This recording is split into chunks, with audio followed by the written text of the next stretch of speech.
All right. This will be a video about the transformation of the LA Memorial Coliseum for the 2028 Olympics. And we'll give a little brief history about the Coliseum. Um, so, the Los Angeles Memorial Coliseum, it was built in 1923 as a memorial to World War One veterans, which I didn't know. I didn't know it was a memorial coliseum. I should have figured that out in the name, but I didn't know it was for the World War One veterans. Um, and the stadium hosted the Olympics in 1932 and in 1984. And it will again, of course, do it in 2028. So there needs to be some transformation underway to this historic landmark because, from all technological standpoints, it's outdated. Uh, in 1932, during the Great Depression, the Los Angeles Coliseum expanded to 105,000 seats and basically was a place where I believe during the Depression, fans could go and have some type of relief for the Depression at that time. I'm not really sure why. I don't think that they stayed there because they didn't have places to live, but it expanded during that period of time. Um, so, what makes the 2028 preparation groundbreaking is LA is going to have to use a revolutionary approach. Unlike previous host cities that spent billions of dollars on new venues, Los Angeles is following a no-build strategy, focusing on existing infrastructures that they already have, and the Coliseum is one of them. This approach will save over $150 million, and it avoids the notorious white elephant problem of when the Olympics is over, what do you do with all these brand new facilities? Um, and if you think about it, the Montreal Olympics in 1976, the Olympic Stadium, the cost of it was $112 million to nearly $1 billion for the Athens 2004 venues. And all of these venues stand abandoned. There's no use for them.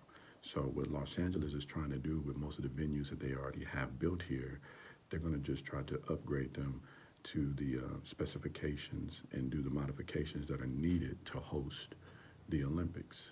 Um, so um, the Coliseum will host track and field events, making it the first stadium to host Olympic athletics 3 times. So now this will be the third time. 2028 will be the third time that the Coliseum has basically hosted the Olympics. So now we get into the innovations and what's going to happen. First, the track and field facilities. The Coliseum is installing a new Olympic certified 9-lane 400-meter track using Mondo surface material. I've kind of heard of Mondo surface material. Not really sure what it's comprised of, but I've heard of it. And it's basically the same surface used at major international championships. All field events, including jumping pitch, throwing circles, and pole vault facilities, are being upgraded to current Olympic specifications. There will be a warm-up track adjacent to the main stadium, that will allow athletes to prepare without disrupting competition, which I think is pretty cool. They are upgrading 8K broadcasting capabilities, providing unprecedented image clarity for billions of viewers worldwide. LA 28 has partnered with Autodesk to support 1 billion temporary overlay and construction plans across more than 40 venues. A high-capacity wireless network will blanket the venue, allowing spectators to share the Olympic experience instantly while ensuring reliable connectivity for media operations.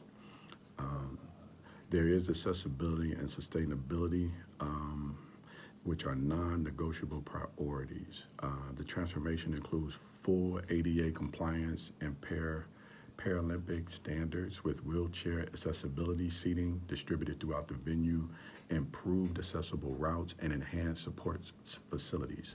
So people that are disabled will be able to get in and out freely of the Coliseum. So that's a plus. Los Angeles Mayor Karen Bass secured nearly $80 million in federal funding for electric vehicle charging infrastructure and zero emission base to support the games.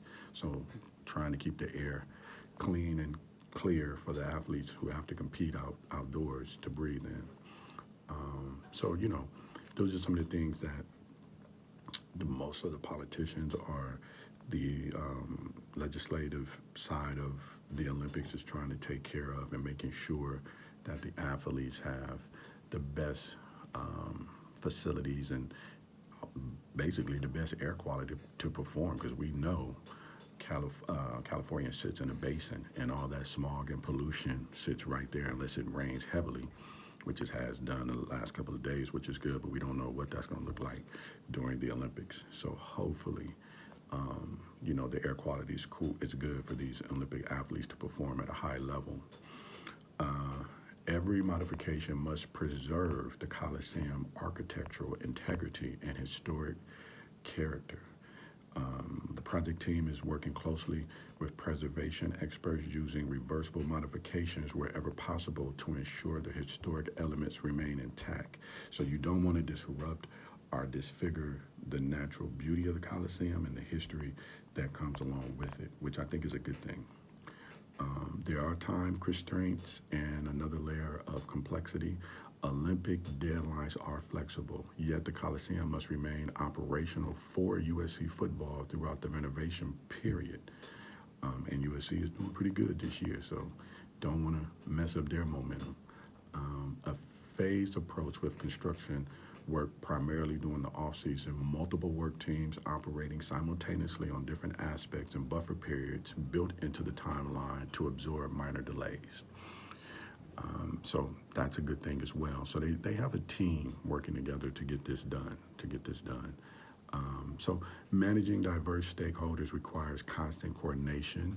USC athletics need minimal disruption to their football schedule.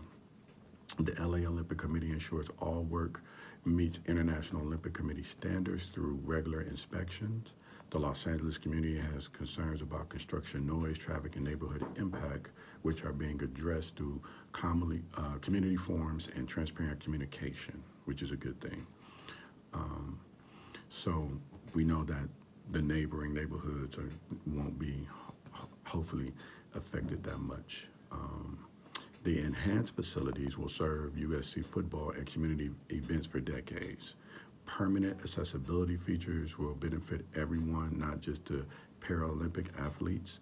The technology infrastructure will support future major events, concerts, and championships, making the venue more attractive for high-profile occasions. So now it just won't be used for USC football or, college sports. It can be used for concerts, other type of attractions that might be able to come to California and use the Coliseum for entertainment purposes.